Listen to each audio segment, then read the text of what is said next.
It's Aaron, the Metal Theologian, and yeah, I don't really know what I'm going to talk about today, but I'm going to hype that fucking Kalashnikov record some more, the one that I was doing last time.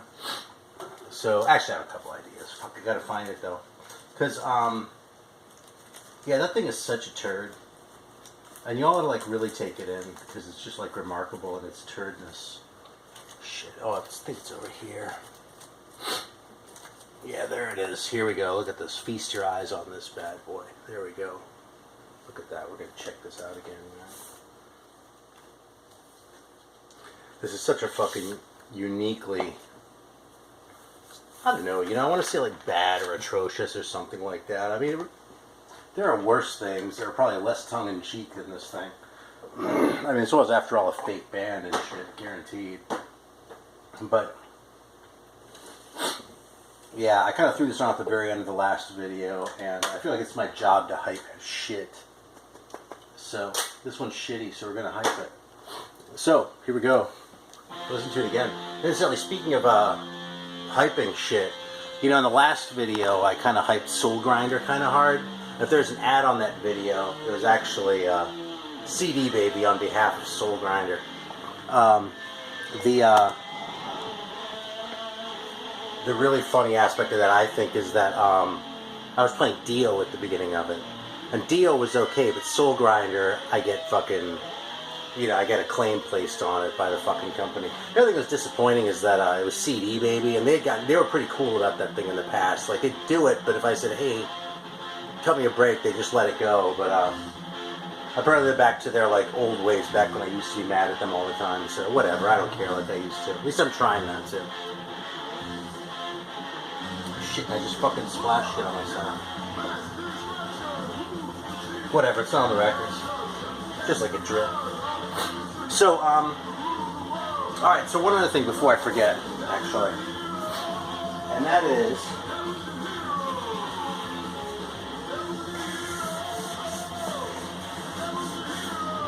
this song is called Devil's Yo Hero. Look at that.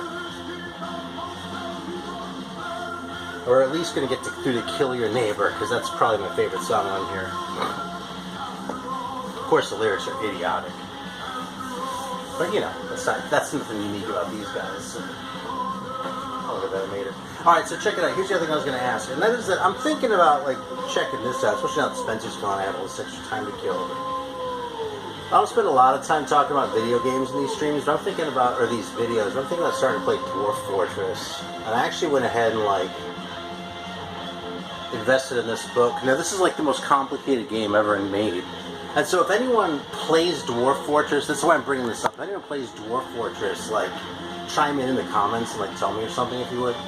Like, if you have any tips or anything, I'd appreciate it, because I haven't quite had the balls to bust it out yet, man. But yeah, this is like, sort of like an introductory guide, and it's, I don't know, like 120 pages. No, it's actually about 200 pages. So yeah, so that's a video game. It's funny, it goes against my whole ethic of normally playing shit like this, which requires no, like, learning or anything like that. Although, you know, sometimes there's other shit going on in there, you know, you have to, like, there'll be some weird moves or something. Of course, that's why I never like fighting games, because it's just too complicated, you know? Alright. So, almost 4 minutes. The only record we talked about is a bullshit record.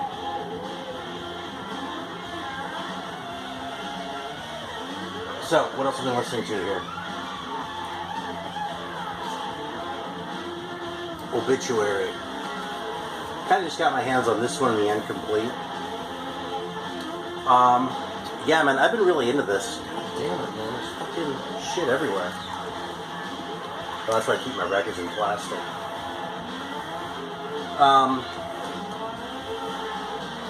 Yeah, man, I mean, this is one of those records that's sort of considered a classic, and I came right to it. I mean, I just got this kind of recently, so I've been enjoying it a lot. I don't really feel like I'm an expert on Obituary as far as talking about them and that. I actually work with a dude, though, whose brother went to school with them, so it's kind of a trip, like, we sort of bonded over that. I was like, oh my god. Yeah, he's from Tampa.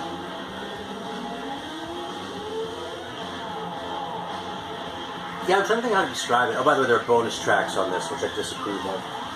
I just feel like I have to say that. This is the listenable reissue from this year, actually.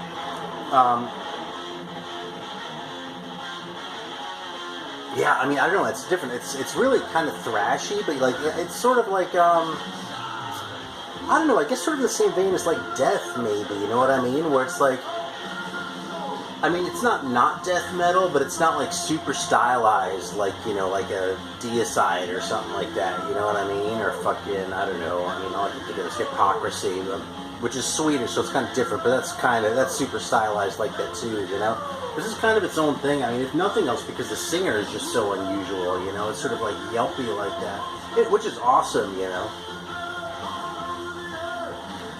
Yeah, when I got this, I kind of threw it on. You know, I don't really look at the song titles, so when I heard him doing Circle of the Tyrants, that kind of threw me for a little bit of a loop. I was like, what the fuck are they doing? A Celtic Frost song? Who do they think they are, man? What else do we have here? Alright, here's one that I'm late to. That's great. It's fucking Wrath, Fit of Anger, and this is a King Classic pressing. There was got reissued by Medusa.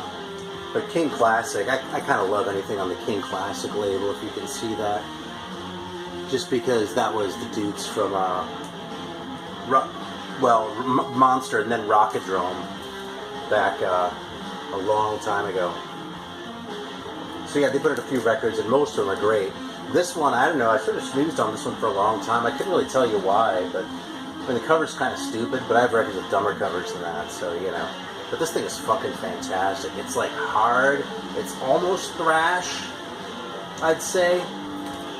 You know, if you call it a thrash record, I wouldn't like hold it against you. But to my ears, it's not total thrash yet. You know what I mean? It's fast. It has a lot of those elements, but it doesn't completely commit itself in that direction. You know what I mean? It sort of stays heavy throughout, though, in that spirit. And they don't waste a lot of time with like slow intros or bullshit like that. So, yeah, great band, man. The singer's great. Everything's great about this record. I swear, start to finish, it's fantastic. And this is relatively cheap, too, compared to a lot of the shit that I show. So, Wrath, Fit of Anger. Very highly recommended. What else we got here? Here's another one I just played earlier today. This record, it's the Second Sword record, Sweet Dreams.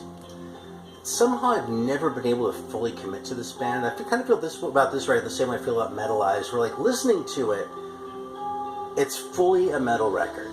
You know what I mean? It's like, but there's something about it that sounds a little bit commercial, but like when I listen to it and try to put my finger on it, there isn't really anything there. You know what I mean? It doesn't have like the corny ass choruses or the backing vocals or the synth or any of that kind of shit. You know what I mean? And so I really think it's just the production. You know what I mean?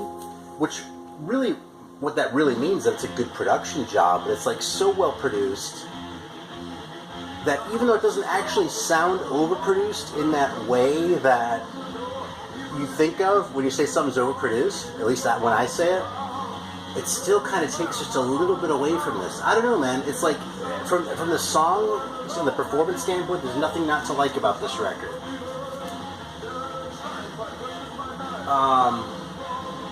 But yeah, it just, I don't know, man. It's just something, you know what I mean? It's like missing something. And I think it's that production that's doing it for me. I don't know, I think I might pay late again and figure it out, you know what I mean? Because it's a really good record. I'm not shitting on this record at all. It's a good record. Like, I'm telling you why it's not, like, great, okay? So, totally worth having around.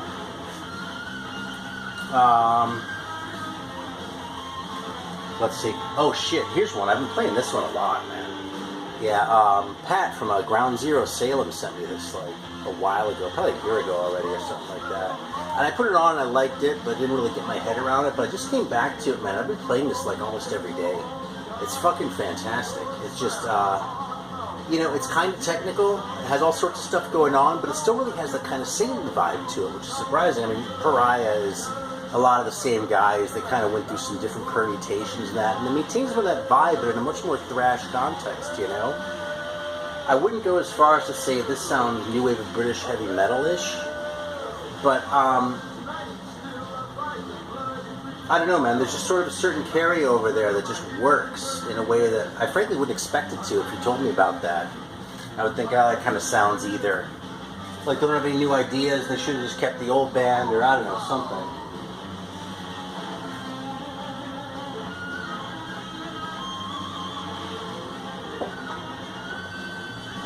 I just realized this could probably be a little louder. Alright, here's a great one, man. This is Trouble. Not the Trouble from Chicago. This is a Swedish band. And it's a great cover anyway, but it's even greater when you notice that the guy's arms are a little too short.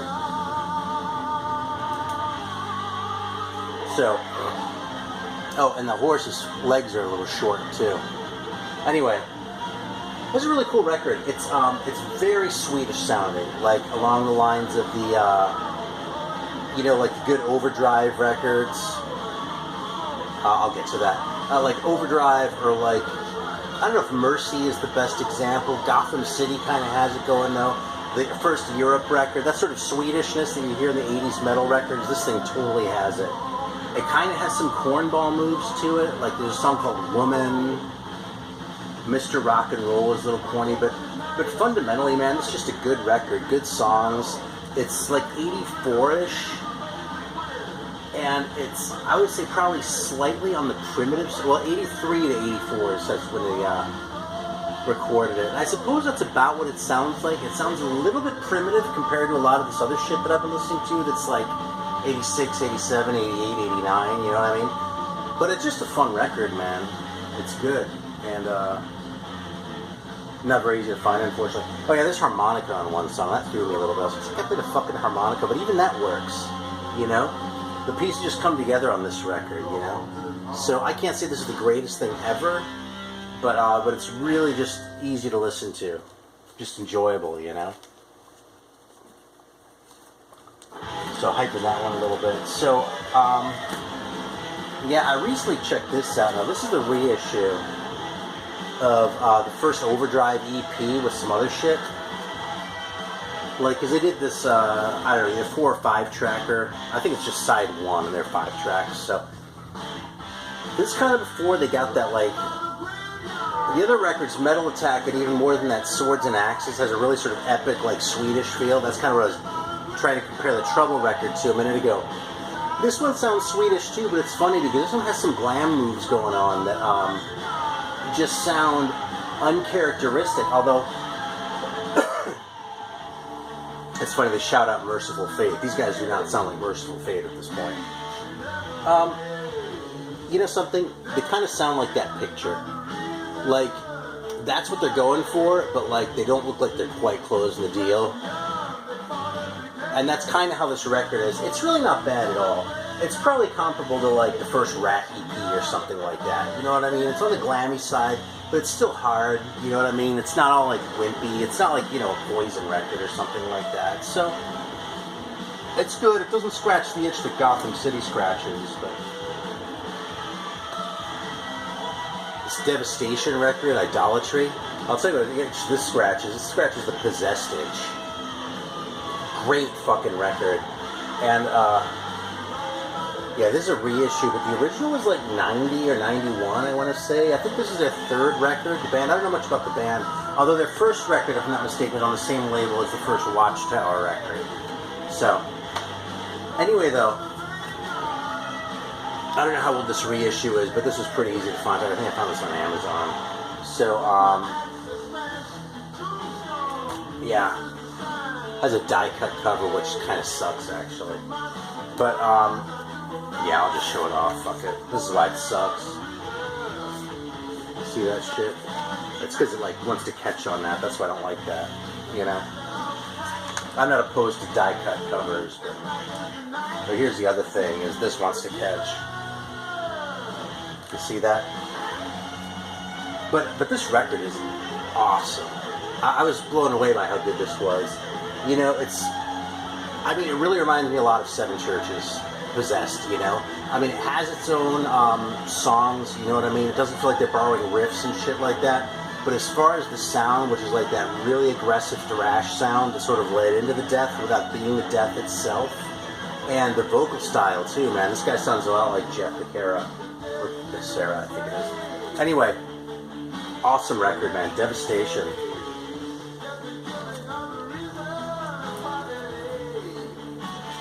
What else do we have here? Alright, this one's kind of corny. Alright, Northwind, Mythology. Alright. So when I got this, I put it on. I thought it was a total piece of shit. And I put it back and, like, forgot about it for a while, okay? I busted it out again a few days ago and played it again.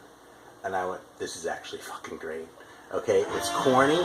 Like, the songwriting is kind of corny. And not just, like, from time to time. Like, this is, like, the corn pretty much permeates this whole record. You know what I mean? Then there are, like, backing vocals. Like, they have, like, some, I don't know if it's, like, girlfriends or... They have, like, these female backing singers, though. It's, like, a couple of them. And it's, like, you listen to it and you're like, oh, my God, you've got to be fucking kidding me, you know? But I don't know, man. Somehow I just love this fucking record. You know what it made me think of? It doesn't sound like it, but it made me think of that Mistreated record, Première Intervention, the French one. Because it's just super corny and cheesy across the board, but it's just fucking, it's just lovable. It's like the kind of band I just want to give them a hug, you know? So yeah, these guys are Greek. And, I want to say this was No Remorse, but it wasn't No Remorse. I found out about it when No Remorse got them in, and I got their newsletter, which is how I saw it, but... Yeah, this one, and then there was another one. There are actually three that came out at the same time, Greek ones, and this one is a lot less fun than that Northwind one. This one, I don't know, man, this one just kind of misses the mark across the board. It's kind of hard to speak to. It's just, the songs aren't very good. It isn't put together very well. They're trying really hard. They get a B+ for effort, but it's just not that great. I don't know, maybe I'll come around on it. This is Spitfire, in case you can't read that. First Attack. As far as I know, it was their only attack. But I don't know, I haven't put it away yet, because I might listen to it some more, you know? Well, also, I was going to talk about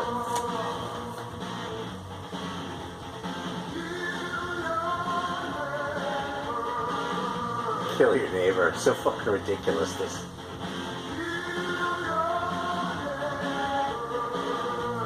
Actually, I'm going to leave this Northwind in the front. Yeah, look at this dude right there, by the way. Look at his ears. It's so good, man. Like, everything about this rules. It's just fucking fantastic. So, alright, what else do we have, then?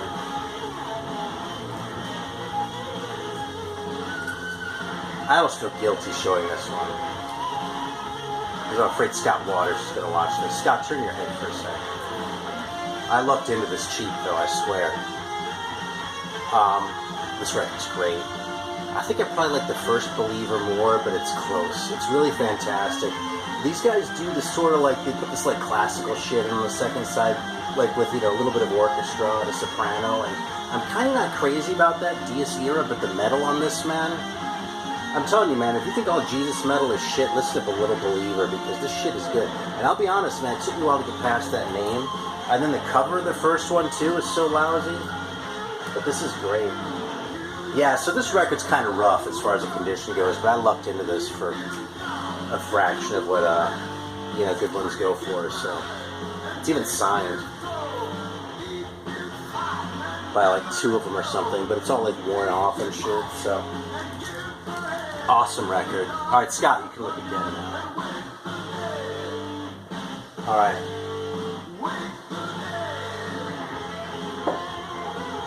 So, Scott, in case you're wondering, because I don't want to be a dick and leave you out, I was just talking about DuckTales for a minute there. Like when I asked you to turn your head a second ago. So, we were just talking about DuckTales. It's a really good game, man. It's fun. It's, I hated the show back in the day, but the game is just a fucking solid platformer. And it shows me, because it's not considered a very hard game, it shows me how bad I am at games, because I can't even get through the first level. But I really enjoy playing it, so. Yeah, I don't mean to cut you out of the Nintendo talk, Scott. Alright, what else do we have here? We're at about 20 minutes, actually.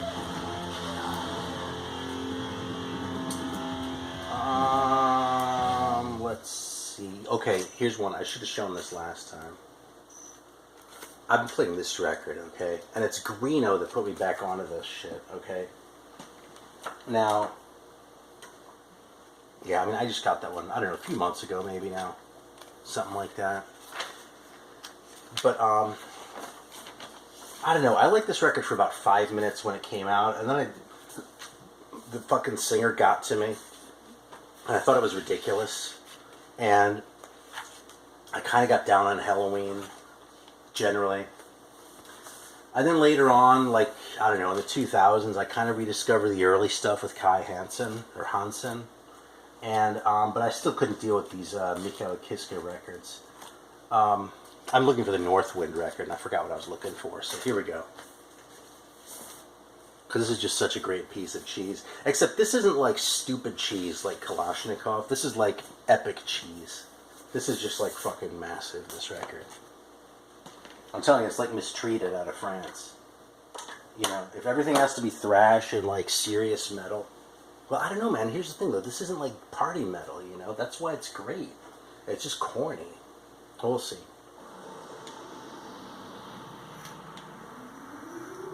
Alright. Anyway, I was talking about reassessing records in the last video, and somehow I forgot this one. It's kind of cool that it has the hype sticker on it still. I'm going to tear that shrink off, but I'm keeping that hype sticker for sure. Anyway, I love this record, man.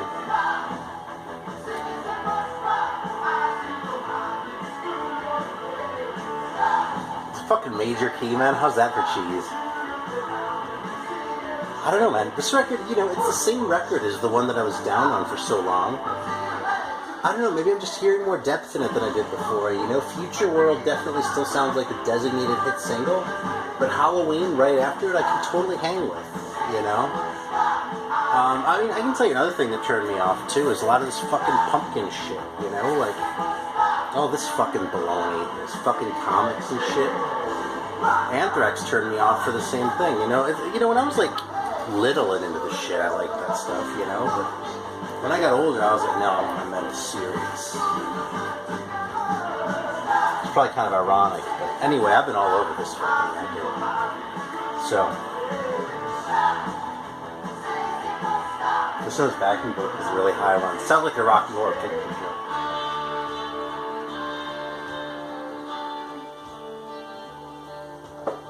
It's what I've kind of been trying to sort these records so I can remember which ones I've talked about, which ones I didn't, because like I said, I think before, I built this like huge ass backlog, you know.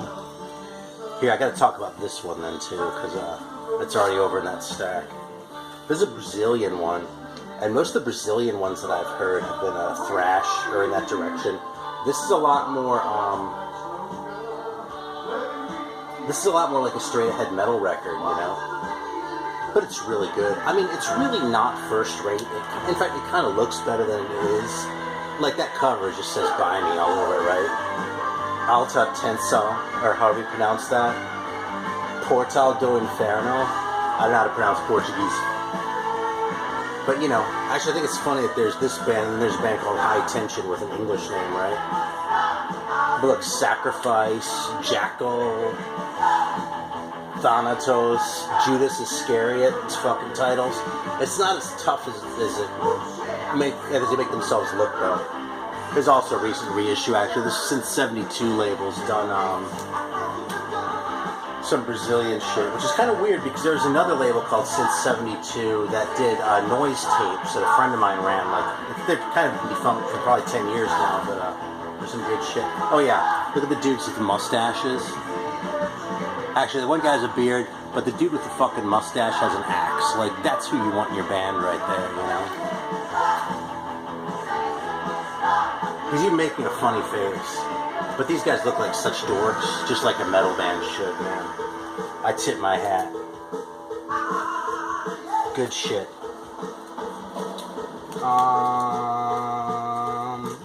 Yeah, I'm thinking we're probably gonna call it there. See if anything else jumps out at me. No, not really. It's funny because there are more things here that I kind of want to talk about, but I'll save them for when I've listened to them another time, so you'll be a little bit more intelligent. Thanks for watching. Let's just see.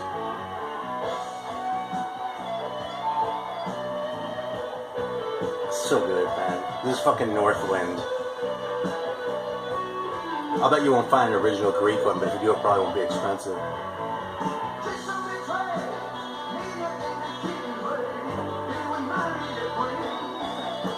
See, it's like it could be epic metal. And the Greeks love epic metal, man. I learned that expression from a Greek. I'd never heard of epic metal until a Greek guy I was corresponding with used it. And everything he liked was great, by the way. Alright. Till next time. Thanks.